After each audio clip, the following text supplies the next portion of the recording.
que pasa es que como habíamos avanzado hasta las 7, dijimos que desde el próximo... Esto ya está escrito. Vamos a traducirlo de acuerdo, en fin, con una traducción lo más literal posible, para luego explicar esta primera tesis. Las 24 tesis tomistas son 24 puntos de la doctrina de Santo Tomás, en el que se abarca casi toda su filosofía. El objetivo de explicarla es hacer una introducción general a la doctrina y al pensamiento de Santo Tomás de Aquino. Esta es la primera de las tesis. Ya vamos a explicar bien en qué consiste. Potentia actum ita dividum ens. Qui est vel sit actum puro, vel est potentia et actum tanquam primum principis necesario coalescat.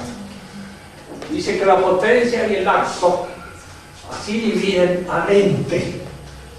Fíjense que el libro en el cual aparece el estudio de las 24 tesis tomistas de Huygón es un libro traducido del francés.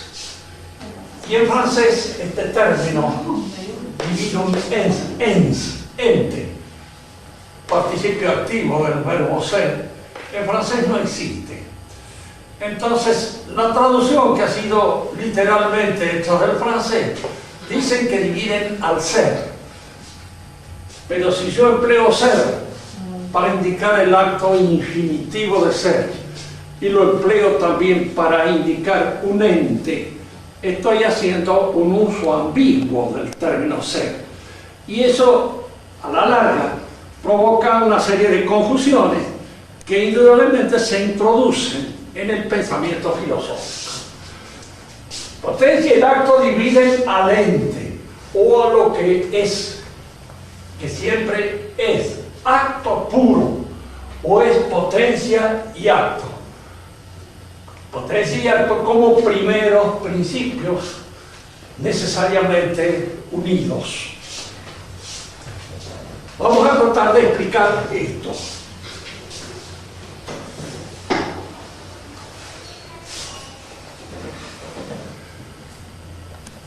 En primer lugar, ¿qué es un ente? Y en segundo lugar, ¿qué es la ciencia? Según el pensamiento de Santo Tomás de Aquino. Un ente es todo lo que tiene realidad, ser. Pero indudablemente no todas las cosas que se dan a nuestro alrededor tienen características entitativas completas. Hay entes y hay entes artificiales, entes creados por la mano del hombre, que son solo analógicamente entes, pero no lo son en el sentido pleno y total del término. Un cascote para nosotros es un ente, pero en realidad es un montón de entes, porque aquello que dentro del cascote tiene unidad probablemente sea la molécula. Está compuesto por muchas moléculas de distintas categorías, de distintas especies. Cada una de estas moléculas sí constituye un ente porque tiene una cierta unidad, pero el cascote es un conjunto de entes. Digo esto porque acá tenemos un borrador que aparentemente es un ente, pero en realidad es una composición artificiosa de varias cosas que la constituyen, no es una sola. El ente propiamente tal siempre será de manera especial y fundamental en los seres vivos, vegetales o animales o hombres. Cada uno de nosotros sí es un ente. La palabra ciencia es una palabra que se usa con distintas acepciones. En la doctrina tomista, la acepción propia de la palabra ciencia es siempre analógica. ¿Qué quiere decir esto? Un término, una palabra, un vocablo, es analógico cuando señala en las cosas que indica algo semejante y al mismo tiempo algo desigual. Fíjense que los términos pueden ser unívocos, pueden ser equívocos o pueden ser análogos.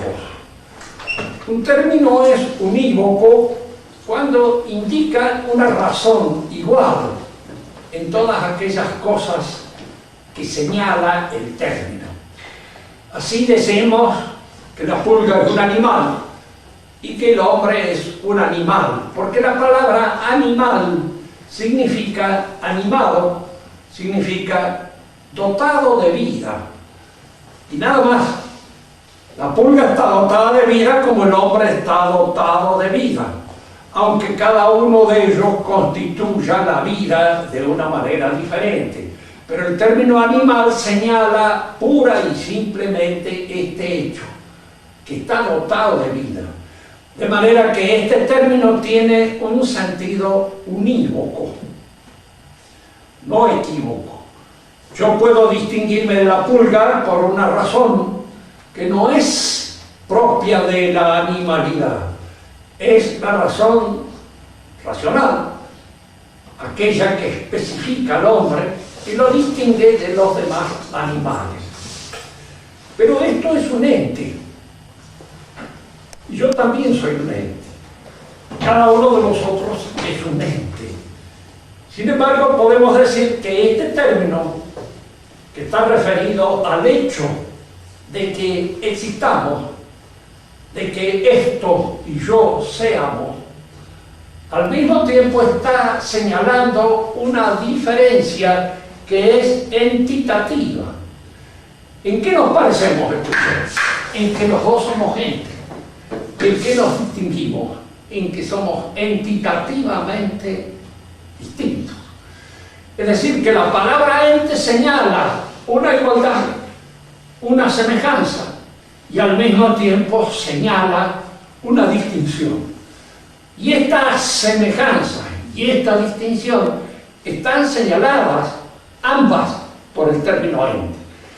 A estos términos que señalan al mismo tiempo una igualdad y una distinción se les llama análogos. El fundamental de todos los términos análogos es el ente. Ya vamos a estudiar esto en la otra tesis, cuando se hable de la analogía, sobre todo de la analogía de proporción y de la analogía de atribución. Esto lo explicaremos en esa oportunidad. Momentáneamente, detengámonos en el ente. Y tomemos como ejemplo de entidad fundamental al hombre mismo. Cada uno de nosotros. Somos un ente. Este ente puede ser considerado desde distintos puntos de mira. Es decir, el conocimiento humano puede apreciar en los entes distintos aspectos, distintas objetividades. Objetividades que en la terminología escolástica se llaman objectum formale quod, el objeto formal terminativo, el objeto formal en la cual una ciencia termina, una ciencia, diríamos, distingue dentro de una entidad. Vamos a apreciar esto mejor. Un ente es tomado como objeto material de varias consideraciones de tipo científico. Tomemos como ejemplo al hombre mismo. El hombre puede ser analizado, examinado por un químico y llegar a la conclusión de que está constituido por una serie de elementos químicos que la química considera. Creo que en alguna oportunidad de hecho esa broma norteamericana que hay. donde dice que el hombre químicamente hablando puede valer $50 o 60. Porque la materia que lo constituye no es precisamente muy cara, 70% es agua. Y el resto son una serie de elementos que fácilmente se pueden encontrar en el mercado. Fíjense que esto es importante. El hombre puede ser considerado y analizado químicamente. Puede ser considerado y analizado físicamente. Es decir, como un cuerpo que tiene un peso, que tiene una dimensión determinada. Pesos y dimensiones fácilmente medibles y que pueden ser traducidos en un lenguaje matemático preciso. La belleza que ha ganado el campeonato de belleza tiene tanto de cintura, tiene tanto de pecho, tiene tanto de caderas, etcétera, etcétera, y entonces tienen las fórmulas perfectas traducidas allí en un lenguaje matemático claro y preciso. La física se ocupa precisamente del hombre en tanto que es cuerpo, así como la química se ocupa del hombre en tanto está constituido por elementos químicos. ¿Puede el hombre ser objeto de una consideración anatómica y ser examinado en su estructura entitativa, ver los huesos, los músculos, las inserciones, etcétera? Todo aquello que el anatomista considera y estudia. Esta es la formalidad propia de la anatomía. La fisiología lo estudia en cuanto a su dinamismo y la biología lo considera en cuanto a ser vivo, junto en alguna manera con todos los otros seres vivos que son objetos materiales de la biología. Dijémoslo, que ninguna de estas ciencias, son todas ciencias y todos saberes perfectamente aceptados por los criterios modernos de las ciencias profanas. El hombre puede ser examinado químicamente, pero la conclusión que arroja el químico en el examen del hombre es un hombre o es un cadáver, un montón de materia. Puede ser examinado anatómicamente. Llegamos a la conclusión que tiene efectivamente todos los huesos, todos los músculos, todos los nervios, todo aquello que de alguna manera constituye su corporalidad, vista desde el punto de mira exclusivamente anatómico. Pero eso no es un hombre, tampoco es un hombre, es un cadáver. Ya decía Gabriel D'Annunzio, la anatomía presupone el cadáver. Y de alguna manera cuando se hace la anatomía se la hace generalmente sobre el cadáver, porque es allí donde está constituido y se pueden examinar los elementos constituyentes con toda facilidad. Fisiológicamente el hombre indudablemente hay que estudiarlo, hay que examinarlo en su dinamismo vital, pero yo también puedo llegar a la conclusión perfectamente establecida incluso por las ciencias que examinan al hombre desde este punto de mira, de que es un simio superior. No se distingue fisiológicamente mucho de un simio superior. Yo no soy un especialista en estas cosas, porque hay algunos que dicen que la sangre del hombre, por ejemplo, es más parecida a la del cerdo que a la del simio. Yo no estoy plenamente seguro de ello. Si descendiéramos del cerdo o descendemos del simio, me da absolutamente lo mismo, porque al fin de cuentas es en la raíz animal donde la fisiología descubre este funcionamiento del hombre. Todas estas son ciencias perfectamente establecidas e indiscutidas. Se las llama a todas ciencias naturales, ciencias específicamente determinadas. Cada una de ellas tiene un método propio. El químico examina su objetivo, aquellas cosas que estudia en un laboratorio. El fisiólogo lo mismo. El anatómico lo examina en una mesa de anatomía donde se hace la disección de todos aquellos elementos corporales que constituyen el hombre. Cada una de estas ciencias tiene una forma de aproximarse al objeto que estudia, que es propia. Y este método está dependiendo pura y exclusivamente de las características naturales de aquello que se examina. Quiero decir con esto que aún en el campo, en el terreno, de lo que llamamos ciencias profanas o ciencias naturales, diríamos, los contenidos metodológicos para aproximarse a los objetos son distintos y dependen de la calidad del objeto. Estas cosas a veces difíciles de hacerles entender a los que tienen una disciplina científica determinada, porque tienen una tendencia muy natural en el hombre a creer que la única disciplina científica determinada es la que él estudia, la que él considera, y que no hay otra. Yo no necesito, por ejemplo, ni del laboratorio, ni necesito de ninguna observación especial para comprender que todos los radios interiores de un círculo son iguales. ¿Por qué? Porque la definición del círculo me da a entender que todos los radios que lo constituyen son iguales. No puede ser de otra manera.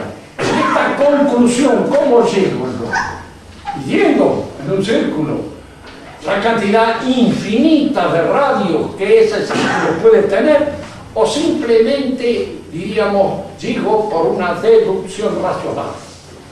Llego por deducción racional. Aquí no empleo nada más que la razón. La observación no sirve. Si me dicen todos los ángulos interiores de un triángulo son iguales a dos rectos, muy bien, cierto. Necesito medirlos, necesito examinar, dígame, y esto se da en los triángulos de madera, en los triángulos de hierro, en los triángulos de estaño, en los triángulos de tierra, etc. Sabemos nosotros que los triángulos de madera, de estaño, de tierra no existen. No son triángulos propiamente dichos. El triángulo propiamente dicho es la definición del triángulo. Es decir, es un ente de razón, que solo existe en la razón, y por eso es estudiado pura y exclusivamente por un procedimiento racional. Siempre conviene en estos paréntesis hacer una observación que nos pueda servir a nosotros. Cuando se habla de una demostración matemática de la existencia de Dios, es un disparate. ¿Por qué? Porque Dios no es un ente de razón. Es tan absurdo como decir, mire, yo puedo demostrar matemáticamente la existencia del piojo. ¿Para qué? Existe. Nada más, no hay nada más que escarbar un poco en la cabeza y uno se los encontrará de alguna manera, aunque sea alojados clandestinamente, pero allí se dan. De manera que una demostración matemática es absurda. A Dios no se lo puede mostrar matemáticamente, no se lo puede mostrar biológicamente. ¿Por qué? Porque no es un ente vivo como los otros que estudian la biología, ni es un ente matemático. Entonces, la conclusión, por nosotros la que queremos llegar, porque vamos a entrar ahora en el terreno de una ciencia que en general los científicos no la consideran ciencia. ¿Por qué? Porque tienen una noción angosta, estrecha, puramente unívoca de lo que es ciencia. Y les falta el sentido de la analogía del término ciencia. No se dan cuenta que el saber humano versa acerca de los entes.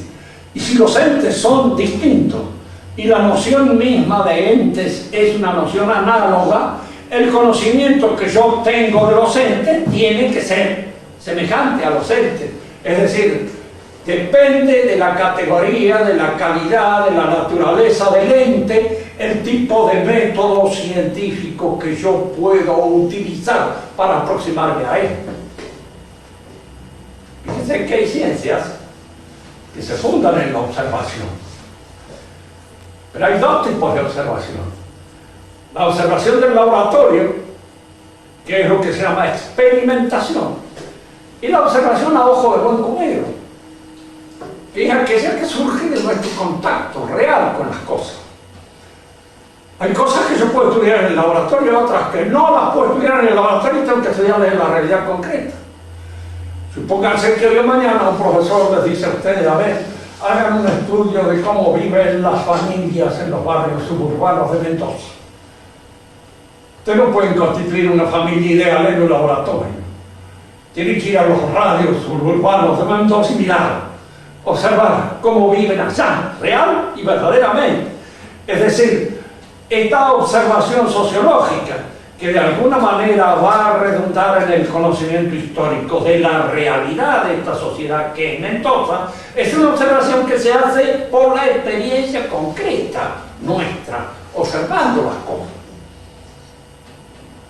Diríamos, una de estas experiencias son aquellas que se fundan en la observación, que se fundan en los cuestionarios, que se fundan en los test, etcétera, etcétera, para observar qué opinan las niñas hoy, por ejemplo, sobre tal o cual cosa. Entonces se observa, se conversa con un número determinado, nunca se sabe muy bien porque la opinión puede ser sugerida por el interrogador, puede ser inventada por la que es interrogada con ganas de probarlo al interrogador, puede ser de muchas cosas.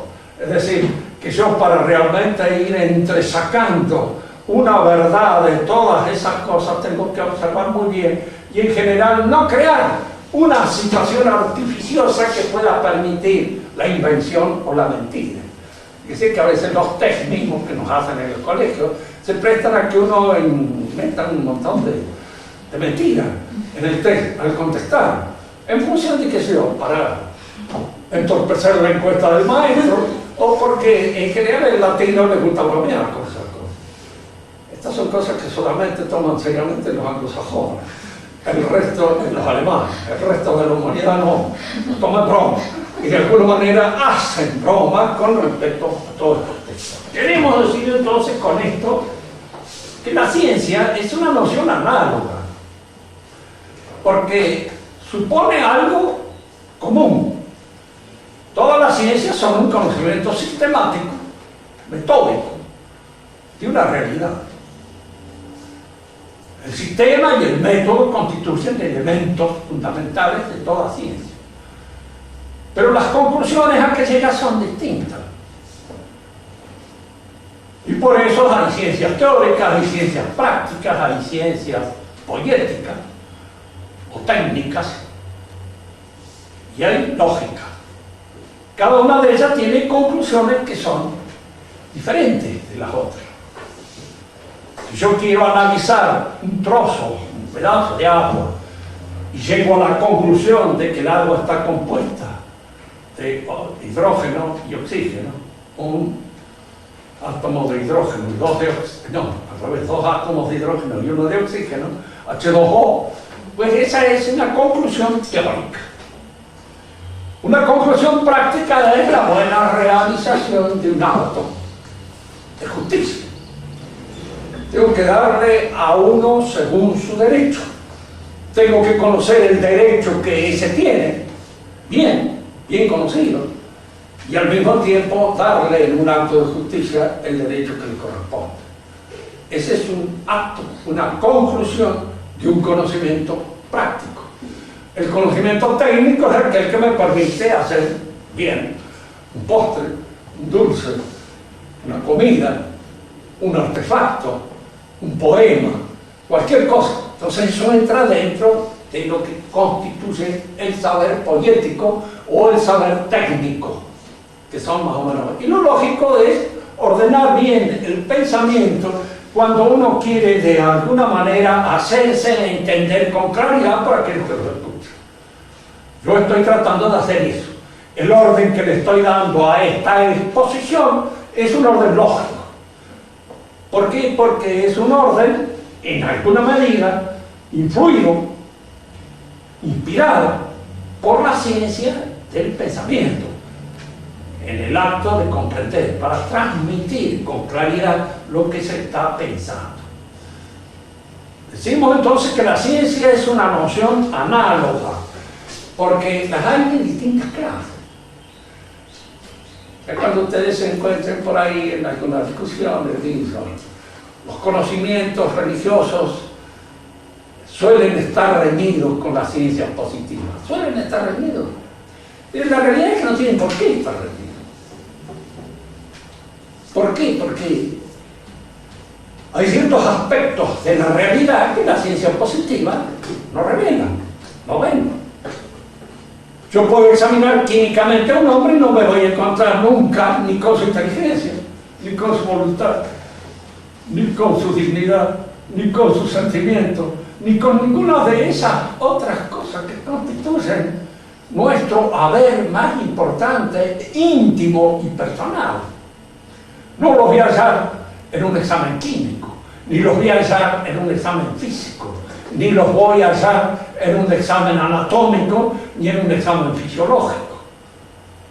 Les dije en otra oportunidad y lo vuelvo a repetir. Esa discusión entre el cosmonauta y el médico psiquiatra. El cosmonauta dice, he andado por todas partes y nunca he visto a Dios. Y el otro dice, yo he examinado cerebros por todos lados y nunca he visto la inteligencia. Y tenían razón los dos. Y Dios puede ser observado, diríamos así, como un elemento constitutivo del cosmos, como una realidad cósmica, ni la inteligencia humana puede ser observado como si fuera un ente que está allí constituido y determinado, como la oreja, como la nariz, como el ojo o como la ceja. ¿Para qué todo este desorden para llegar a esto? El ente, que puede ser examinado por toda la ciencia, cada una de ellas nos dirá desde su propio punto de mira qué es esto que está estudiando. Hay una que está en el fundamento de todo lo que es ente, que es esta a la que se refiere Santo Tomás, la ontología, que forma parte de la metafísica. Digo esto porque hoy es común entre los filósofos, sobre todo de inspiración protestante, decir que no, que la metafísica no existe. Pero decir que la metafísica no existe es como para mí si alguien me dijera, mire, este animal que está así no existe.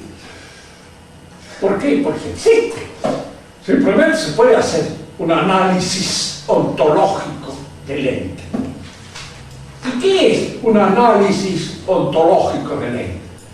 Por supuesto no es un análisis químico, no es un análisis físico, no es un análisis, es algo que examina al ente, prescindiendo totalmente de todas aquellas características que lo determinan en la realidad como tal ente. Digamos, para mayor claridad. Si yo examino ontológicamente a un hombre, prescindo de que es un hombre, prescindo de que está constituido por elementos químicos, prescindo de que tiene una corporalidad que puede ser mensurable desde el punto de vista físico, prescindo de su anatomía, prescindo de su fisiología. Lo considero pura y exclusivamente en su entidad, en aquello que lo constituye como ente, que lo hace ser ente. Y cuando lo examino en su entidad, me doy cuenta que está compuesto por dos cosas: potencia y tacto. Ahora aquí es donde entramos en este problema. ¿Qué queremos decir con potencia y acto? Son dos constitutivos fundamentales del ente. Todo ente que no sea el acto puro, Dios, está compuesto de potencia y acto. Todo. Nosotros, cualquier otro ente. Como ese cuaderno, como esta mesa, como ese crucifijo. Compuesto de potencia y acto. El acto es la perfección que ese ente tiene, aquí y ahora. Todo eso que los constituye a cada uno de ustedes, en eso que cada uno de ustedes es, eso está en acto. Y potencia es todo aquello que puede ser, que son ustedes capaces de ser, que tienen la aptitud para ser.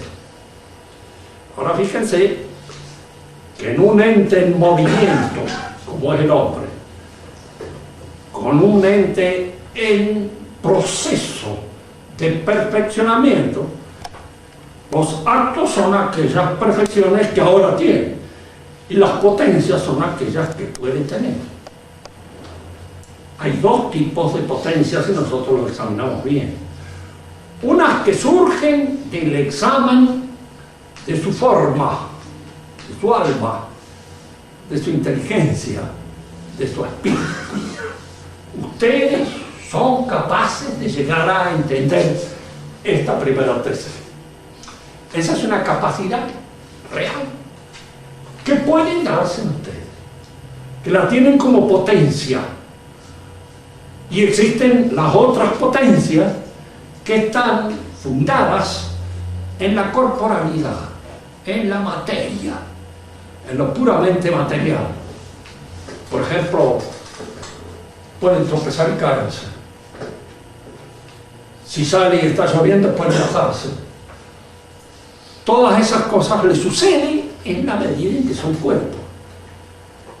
Nosotros no lo podemos culpar a alguien de que se cayó, que es un imbécil. Bueno, no puede ser, a veces sucede que alguien se caiga porque es medio sonso y tropieza pudiendo no hacerlo. Pero en general se cae porque es un cuerpo pesado y se cae por una serie de cuestiones puramente físicas que son las que explican la caída de un cuerpo. Pero llegar a comprender una cosa, llegar a entenderla, el poder mejarse nos procesa, nos sucede a casi todo en función de nuestra corporalidad, como el poder caernos. Pero el poder llegar a entender una lección nos sucede en función de nuestra espiritualidad. El acto es el momento en que lo entiendo, está ahí el acto. Por eso fíjense que hay un dicho de Santo Tomás interesante que nos permite a nosotros entender. La virtud no es nada más que un acto. La virtud está en nosotros como potencia, como posibilidad.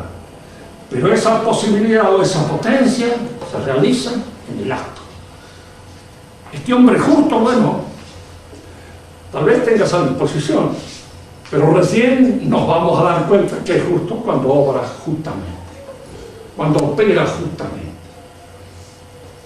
Esta persona tiene tal o cual virtud, sí, se advierte eso cuando la realiza, cuando la ejecuta. Mientras no la ejecuta o no la realiza, puede tenerla en potencia, pero puede no tenerla.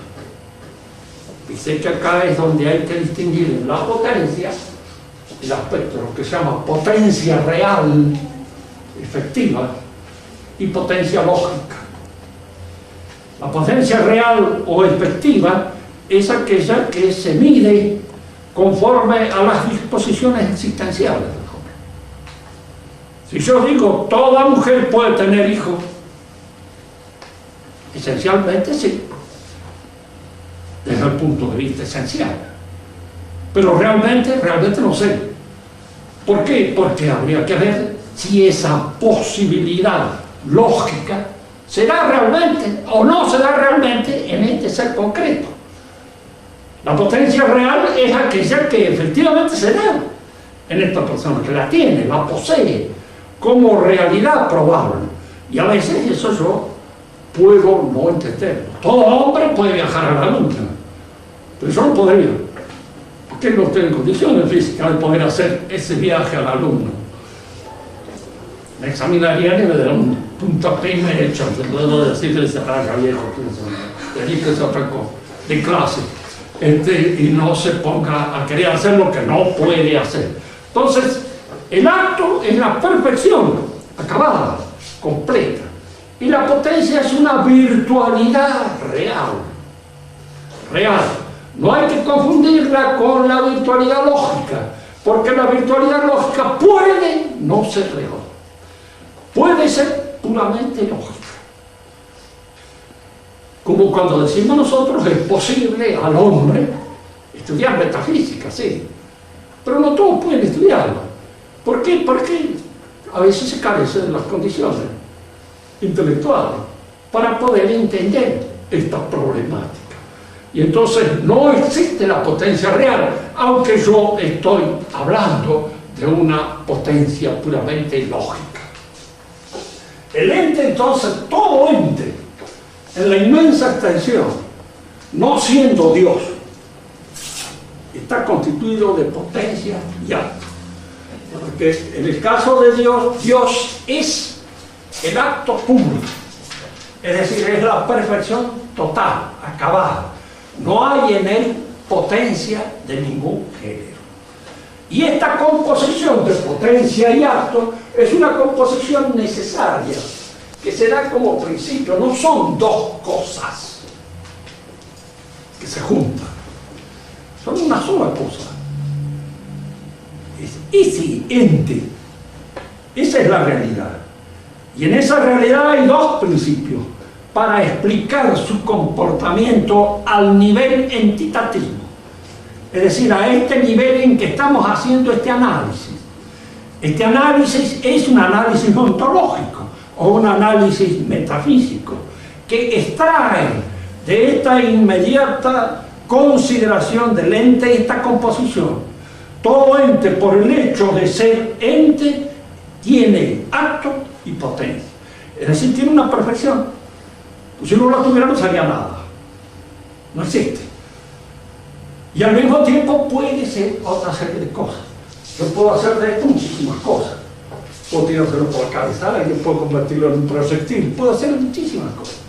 Puede ser un objeto de venta en el mercado, puede ser un objeto de compra. En fin, entra en una cantidad inmensa de relaciones que hacen que las potencialidades que en un ente se dan sean, en general, casi infinitas. Porque son muchas las posibilidades de hacer algo con una cosa. Decimos entonces que todo ente está compuesto de potencia y acto, y que la potencia y el acto son dos cualidades que lo constituyen entitativamente. No las podemos considerar aparte. Una potencia pura es la pura posibilidad. ¿De qué? Que la posibilidad se tiene que dar en algo. Y si se da en algo, ese algo está en acto. Y es en ese acto donde yo puedo descubrir la potencialidad que tiene. Diríamos así, por ejemplo, tomando un ejemplo que está muy común entre nosotros ahora. Cuando se habla de derecho, yo siempre la tengo un poco con la Declaración de los Derechos del Hombre. Porque claro, es un disparate que es conveniente examinar. El hombre está en potencia para la adquisición de una serie de derechos que adquiere en su desarrollo perfectivo dentro de la sociedad a la cual pertenece. Todo hombre tiene derecho a una vida sana, a una propiedad, etc. Todas estas cosas, indudablemente, son, diríamos, de desear, pero al mismo tiempo que son de desear, implican un desarrollo, un perfeccionamiento, un logro. Ya hemos dicho como aquello, por ejemplo, las declaraciones de la Constitución, todo hombre tiene derecho a pensar libremente. ¿Qué? ¿En qué? Bueno, pensar libre, sí, claro, cada uno de nosotros puede pensar cualquier disparate, pero la opinión de cada uno de nosotros nos es pedida en la medida en que sabemos y en que conocemos una determinada materia. Porque si no, de otra manera resulta una cosa absurda. ¿Por qué consultar a los fulanos de tal para que opinen sobre algo de lo que no saben un pito? De lo que no estudiamos nunca, ni sabe absolutamente nada. ¿Qué importancia tiene su opinión en esto? Fíjese que cuando el liberalismo plantea este problema, lo hace con un solo propósito, de liquidar dos cosas, la religión y la ética. Porque no lo dice, por ejemplo, todo el mundo tiene derecho a opinar de medicina lo que se le da gana.